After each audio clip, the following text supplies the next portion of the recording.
CHSL का answer की आ चुका है। जो लोग अच्छे मार्क्स प्राप्त किए हैं उसको बहुत बहुत बधाई हो, और जो थोड़े कम मार्क्स में रह गए हैं उनके लिए मैं यही कहूँगा कि अभी CGL बचा है और आगे अभी टाइम बचा है। अगर CHSL नहीं होता है, अगर आप LDC नहीं बनते हो तो कोई दिक्कत नहीं है, आप मेहनत करो। 1 साल आपके पास अभी टाइम है अगले CGL या CHSL के लिए। अगर आप 1 साल अच्छे से मेहनत करते हो तो अगला CGL आपका होगा।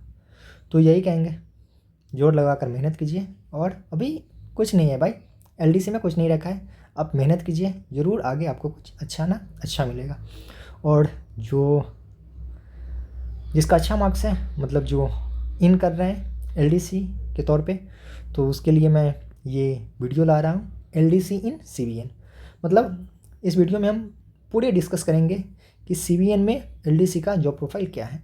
यहाँ पे आप बहुत सारे टॉपिक देख सकते हो, हम इन सारे टॉपिक पे एक एक करके अच्छे से बात करेंगे। और मैं खुद इस डिपार्टमेंट में वर्किंग हूँ, तो मुझे लगता है कि मैं इसको अच्छे से आपको बता सकता हूँ। ठीक है, 1 मिनट इसको रफ कर ले। अब हम आते हैं अपने टॉपिक पे। पहले हम बता दें कि CBN ये NCB से बिल्कुल भी अलग है। जो CBN है ये NCB से अलग है, सब एक ही समझ लेते हैं, बहुत सारे लोग इसको एक ही समझते हैं। CBN मतलब सेंट्रल ब्यूरो ऑफ नारकोटिक्स, और NCB मतलब नारकोटिक्स कंट्रोल ब्यूरो। बहुत पहले ये एक ही हुआ करता था। मेन पेरेंट्स जो है इसका वो CBN ही है। CBN से ये NCB अलग हुआ है। पहले इसका मुख्यालय शिमला था, लेकिन अभी इसका मुख्यालय ग्वालियर में है, जहाँ पर मैं पोस्टेड हूँ। अब हम बात करते हैं LDC। इस बार यहाँ पे 50+ पोस्ट है, मतलब अप्रोक्सीमेट 50-52 के आसपास यहाँ पे पोस्ट है। ये 2-4 घट भी सकता है, 2-4 बढ़ भी सकता है, तो अभी आप मानकर चलो कि 50 पोस्ट है। और ये थोड़ा डिमांड में भी रहता है, पोस्ट अच्छे पोस्ट माना जाता है, इसलिए इसका कट ऑफ थोड़ा हाई जाने की चांसेज है। ग्रुप C का पोस्ट है, पता ही होगा कि जो भी LDC, UDC, SI ये सब ग्रुप C का ही पोस्ट है। और ग्रुप C का है तो मतलब यह नॉन गैजेटेड पोस्ट होगा। ग्रेड पे की बात करें, 1900 ग्रेड पे है। 1900 ग्रेड पे मतलब आपका जो सैलरी बनेगा वो कितना बनेगा। अगर आप सैलरी मेनली 3 चीज़ों पे डिपेंड करता है, ये 3 चीज़ों नहीं, मतलब बहुत चीज़ों पे डिपेंड करता है, लेकिन मेनली जो प्रभाव पड़ता है वो X सिटीज़, Y और Z सिटीज़ पे। ये मेन 3 इसका फैक्टर होता है। X सिटीज़ मतलब बड़े बड़े शहर, जैसे कि दिल्ली, मुंबई, कोलकाता, चेन्नई, बेंगलोर। तो अगर यहाँ पे आप रहते हैं तो यहाँ पे जो रूम रेंट होता है, हाउस रेंट अलाउंस, HRA, ये थोड़ा ज़्यादा मिलता है। जैसे अभी हम बात करें तो यहाँ पे 10% मिलता है, यहाँ पे 20% मिलता है, और यहाँ पे 30% मिलता है। बाकी सारा चीज़ सेम रहता है। तो अगर आप Y सिटीज़ में हैं, बेसिक पे का 20% मिलेगा, Z में है तो 10% मिलेगा, और अगर X सिटीज़ में है तो वहाँ पे 30% मिलेगा। तो ये जो हम सैलरी बता रहे हैं आपको 32 के अप्रॉक्स, ये हम बता रहे हैं Y सिटीज़ का। ये बीच में है ना, अगर आप Y सिटीज़ में हो तो आपको 32,000 के आसपास आपका स्टार्टिंग सैलरी होगा इन हैंड, मतलब इतना अकाउंट में आएगा। बाकी जो इसका 10% होता है वो आपका GPF में जमा होता है, जो रिटायरमेंट के बाद, या उसका भी क्या है उतना मुझे नहीं पता है GPF के बारे में, लेकिन वही 10% आपका वहाँ GPF में, वहाँ NPS में जमा होता है। GPF नहीं, उसको NPS बोलते हैं, वहाँ पे जमा होता है। अब तो NPS चेंज हो चुका है। तो पहले तो यहाँ आ जाइए डिपार्टमेंट में, फिर सारा कुछ आपको अच्छे से समझ में आ जाएगा कि क्या क्या क्या होता है। तो हम बात कर रहे थे, हाँ, तो यहाँ पे आपका सैलरी 32 के अराउंड होगा। अगर आप यहाँ जाते हैं तो यहाँ पे आपका सैलरी जेड सिटीज़ में, जैसे यहाँ पे हम बहुत सारे देख सकते हैं ना आपका पोस्टिंग कहाँ कहाँ हो सकता है, तो जब हम ये डिस्कस करेंगे तो यहाँ पे फिर हम आपको बता देंगे। जेड सिटीज़ में आपका सैलरी 30 के अराउंड हो सकता है, और एक सिटीज़ में आपका यहाँ पे ये 36 के अराउंड हो सकता है। थोड़ा अंतर आ जाएगा, यहाँ पे 36,000, यहाँ पे 32,000, और यहाँ पे 30,000 के अराउंड। ये रफ फिगर है, थोड़ा बहुत ऊपर नीचे होता ही है। तो ये सैलरी का बात, क्योंकि आपका मेन मोटिवेशन पढ़ाई का यही है, सैलरी, और सैलरी देख ही रहे हैं कितना कम है, तो इसीलिए बोल रहे हैं कि LDC में कुछ नहीं रखा है, आराम से CGL का तैयारी कीजिए, ठीक है। लेकिन जो मिल जाए अभी तो रख लेना है भाई। वर्कलोड की बात करें तो एवरेज वर्कलोड है, कोई ज़्यादा काम नहीं रहता, मतलब आप नॉर्मली आप काम करके, काम के साथ साथ सारा कुछ कर सकते हो, इतना टेंशन नहीं होगा, टेंशन फ्री रहोगे, आराम से काम करो, मज़े करो, कोई दिक्कत नहीं है। तो एवरेज वर्कलोड है, ज़्यादा नहीं है। प्रमोशन अगर हम बात करें तो सब कुछ यहाँ बढ़िया है। CBN की बात करें तो यहाँ सारा कुछ बढ़िया है। सबसे ज़्यादा प्रॉब्लम है तो ये है प्रमोशन। प्रमोशन बहुत ही बेकार है। आपको फर्स्ट प्रमोशन जो होगा SI पे होगा वो 8 साल लगेगा कम से कम, मिनिमम 8 साल है। 8 साल के बाद आप एलिजिबल हो जाते हैं सब इंस्पेक्टर बनने के लिए। और सब इंस्पेक्टर है कितना, ये मात्र 2400 ग्रेड पे है, मतलब लेवल 4 का। तो लेवल 2 से, ये लेवल 2 का है, ये लेवल 2 का है, तो आपको लेवल 2 से लेवल 4 जाने में कितना साल लगेगा, 8 साल। और 8 साल तो मिनिमम है। 8 साल के बाद आप एलिजिबल हो जाएंगे। और उसके बाद क्या होगा, उसके बाद होता है सीनियरिटी बेसिस पे कि आपसे सीनियर कौन है। अगर अब भी मान के चलिए कि एक बच्चा है जिसका AIR आता है 200 और एक बच्चा है जिसका AIR आता है अभी 350, ठीक है, और एक का आता है AIR मान के चलिए 4। अब ये तीनों लड़का आया इस डिपार्टमेंट में। अब तो तीनों एक ही बैच से हैं, CHSL मान के चलिए, CHSL 2024 से है, तीनों एक ही साथ है। तो AIR 4 वाला है, इसका प्रमोशन पहले होगा। मतलब 8 साल होते ही ये तीनों एलिजिबल हो गए। पहले प्रमोशन किसका होगा, AIR 4 वाले का, फिर 200 वाले का, फिर 350 वाले का। तो इस तरह से होता है। तो लगभग 8 से 10 साल लग जाएगा आपको लेवल 4 तक जाने में, मतलब सब इंस्पेक्टर बनने में, जो बहुत ही बेकार है, ठीक है। फिर इंस्पेक्टर से सब इंस्पेक्टर से इंस्पेक्टर बनने में 15 साल लगेगा। 2 स्टार से 3 स्टार लगाने में आपको 15 साल लग जाएगा, ठीक है। और फिर इंस्पेक्टर से सुपरिटेंडेंट बनने में भी 10 साल लग जाएगा। तो यहीं पे आपका तो जीवन ख़त्म। अगर आप मान के चलिए 22 साल में भी अगर जॉब ले लेते हैं तो SI बनने में आपको 30 लग जाएगा, 22 8 30। इंस्पेक्टर बनने में 15 और ऐड कर लो तो कितना बन जाएगा, 45। हाँ 45। और उसके बाद 10 साल सुपरिटेंडेंट मतलब 55, मतलब, और ये मिनिमम है, 15 साल मिनिमम है, 10 साल मिनिमम है। SI के लिए 8 साल मिनिमम है। हाँ ये सब मिनिमम है। तो अभी जो डिपार्टमेंट से 1-2 सुपरिटेंडेंट रिटायर हुए हैं, जो LDC से आए थे। हाँ तो LDC से सुपरिटेंडेंट रिटायर हुए हैं, लेकिन उससे ज़्यादा जाना मुश्किल है। आप सुपरिटेंडेंट भी बहुत कम ही टाइम के लिए रहोगे। आप मैक्सिमम जाओगे तो इंस्पेक्टर तक जाओगे, शायद इंस्पेक्टर पे ही रिटायर कर जाए, या अच्छा रहा, सारा कुछ अच्छा रहा तो आप ज़्यादा से ज़्यादा सुपरिटेंडेंट तक चले जाओगे, उससे ज़्यादा कोई चांस नहीं है। सुपरिटेंडेंट भी बहुत कम टाइम के लिए या रेयर ही है, आप मेनली इंस्पेक्टर तक मान कर चलो। कलर ब्लाइंडनेस एलिजिबल है कि नहीं, एलिजिबिलिटी इसकी तो आपका चेक ही नहीं होगा। कलर ब्लाइंडनेस, आँख वगैरह आपका चेक नहीं होता है। आप कितना पावर के चश्मा पहनते हो, चश्मा नहीं पहनते हो, कलर ब्लाइंडनेस है कि नहीं है, कोई भी बीमारी आँख का क्यों ना हो, मतलब अगर आप नॉर्मल देख सकते हैं तो आप काम चल जाएगा। मतलब ये चेक नहीं होता है, आँख चेक ही नहीं होता है। तो चलिए कोई टेंशन नहीं है। यूनिफॉर्म आपको नहीं मिलेगा, आपको जो पहन कर जाना है जाओ, जो पहन कर जाना है, मतलब ये नहीं कि जीन्स टी शर्ट पहन कर चले जाए, मतलब जो फॉर्मल कपड़ा होता है वो पहन कर आप जा सकते हो, कोई दिक्कत नहीं है, कोई ड्रेस कोड ऐसा नहीं है।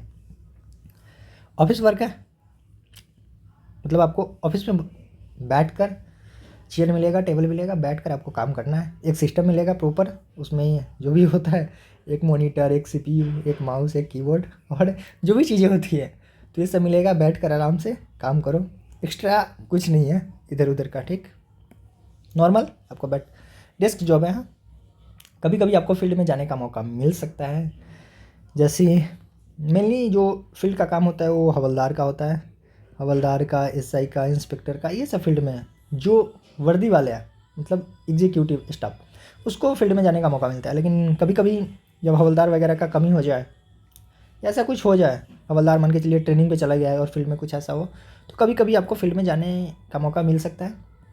लेकिन बहुत कम ही चांस रहता है कि आप फील्ड में जाओ, लेकिन कभी कभी मिल सकता है, ठीक है। और पढ़ने का टाइम मिलेगा या नहीं, आगे आपको CGL का तैयारी करना है तो पढ़ने का टाइम ज़रूर मिलेगा, कोई दिक्कत नहीं है, मिलेगा। पहले ही बोले थे कि यहाँ पे वर्कलोड इतना भी ज़्यादा नहीं है, एवरेज वर्कलोड है, तो आप काम के साथ साथ टाइम निकाल कर, टाइम मैनेज करके आप पढ़ाई कर सकते हो। और होता है ना कभी किसी डिपार्टमेंट में कि आप ऑफिस में इतना उलझ जाते हो ऑफिस के कामों से, या इतना ज़्यादा टेंशन हो जाता है, इतना ज़्यादा प्रेशर हो जाता है, तो फिर आप रूम पे भी सही से पढ़ाई नहीं कर पाते हो। तो ऐसा कुछ नहीं है, आप रूम पे भी टेंशन फ्री होकर काम कर सकते हो, आपको एक्स्ट्रा नहीं बुलाया जाएगा। आपको पता होना चाहिए कि 5 डेज वर्किंग होता है, आपको मंडे टू फ्राइडे 5 दिन का वर्किंग होता है। सैटरडे संडे आप पूरे फ्री हो, ऐसा नहीं कि आपको सैटरडे को बुला लिया जाएगा, संडे को बुला लिया जाएगा। कभी कभी होता है, रेयरली, जब आपको सैटरडे संडे को बुलाया जाए। नॉर्मली आप 2 दिन फ्री हो, जो करना है करो। अब सबसे इम्पोर्टेंट ये वाला है, पोस्टिंग। बहुत सारे ऐसा पोस्ट है जहाँ पे रेंडम एलोकेशन होता है, मतलब आपको कहीं भी भेज दिया जाएगा। साउथ भेज दिया, रैंक से कोई मतलब नहीं है, साउथ भेज दिया, वहाँ जाओगे पछताओगे। तो सीबीएन की सबसे खूबी क्या है कि इसका कोई भी ब्रांच अभी तक साउथ में नहीं है। आगे का पता नहीं, आगे खुल सकता है, लेकिन अभी इसका कोई भी ब्रांच साउथ इंडिया में नहीं है। मतलब सारे के सारे नॉर्थ में है, और नॉर्थ में मतलब सेंटर में, ना कि ज़्यादा ईस्ट में, ना ज़्यादा वेस्ट में, ना ज़्यादा ईस्ट हम इधर बोल दिए ना ज़्यादा ईस्ट, ना वेस्ट, ना ज़्यादा नॉर्थ, ना ज़्यादा साउथ। मतलब आप सेंट्रल में, सेंटर में यहाँ इधर है।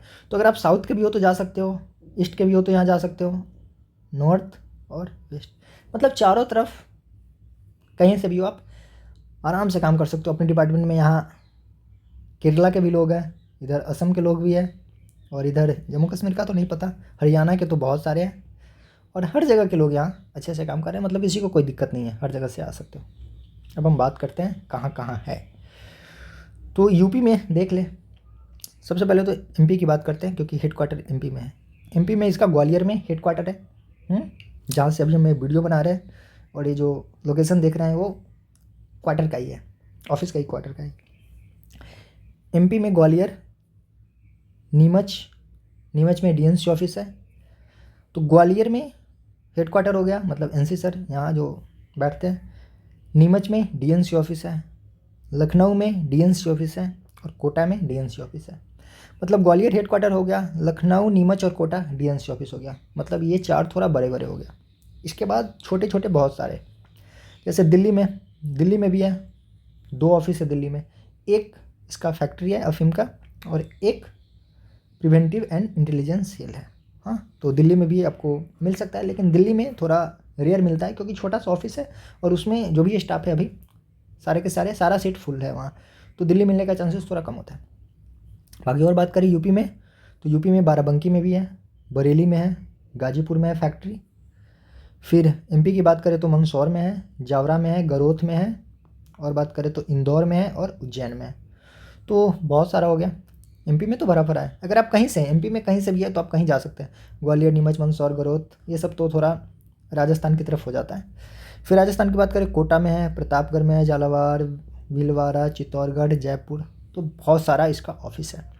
तो ये पोस्ट जो होता है वो यूपी वाले के लिए, एमपी वाले के लिए, राजस्थान वाले के लिए, हरियाणा वाले के लिए, बिहार वाले के लिए, ये सब बहुत अच्छा होता है।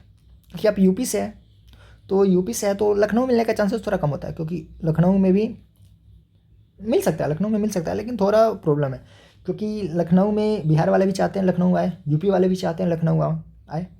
हाँ, तो ऐसे में बिहार यूपी से बच्चे ज़्यादा आते हैं, और सीट वहाँ कम रहता है, तो वहाँ थोड़ा मुश्किल रहता है लखनऊ मिलना। यूपी वाले को लखनऊ मिल जाता है, बिहार वाले को थोड़ा प्रॉब्लम होती है लखनऊ जाना। बिहार वाले के लिए सबसे अच्छा ग्वालियर है, ग्वालियर ईजिली मिल जाता है। मैं खुद बिहार से हूँ, और मेरे बहुत सारे दोस्त बिहार से हैं और ग्वालियर में, तो ग्वालियर ईजिली मिल जाएगा आपको। बाकी अगर आप एमपी से, राजस्थान से, तो नीमच मिल जाएगा। नीमच तो बड़ा ऑफिस है थोड़ा, तो नीमच ईजिली मिल जाएगा, कोटा ईजिली मिल जाएगा, और ये सभी छोटा छोटा है, तो यहाँ भी मिल सकता है। दिल्ली, अगर आप दिल्ली से हैं तो आपको दिल्ली मिल जाएगा, मिल सकता है ईजिली। तो ये सब होता है। तो ये पोस्टिंग था। और पोस्टिंग के लिए आपको बता दें कि जब आप डॉक्यूमेंट वेरिफिकेशन के लिए आओगे डिपार्टमेंट में, तो यहाँ से आपको एक, ये पोस्ट प्रेफरेंस के लिए आपको एक एप्लीकेशन देना होगा। आप एनसी सर को दे सकते हैं एप्लीकेशन।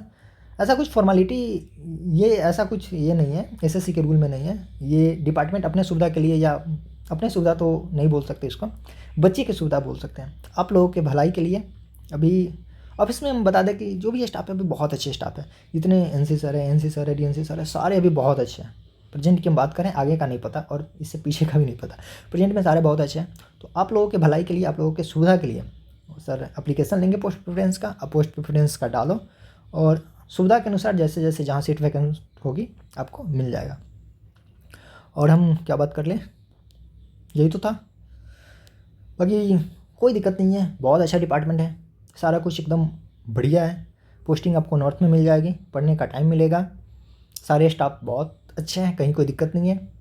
ऑफिस वर्क है, कभी कभी फील्ड में जाने का मौका मिलेगा, बहुत कम, और सब कुछ तो बढ़िया है। और क्या चाहिए, बस एक ही चीज़ कम है, वह सैलरी 32,000, ज़्यादा कुछ नहीं कर पाओगे इसमें।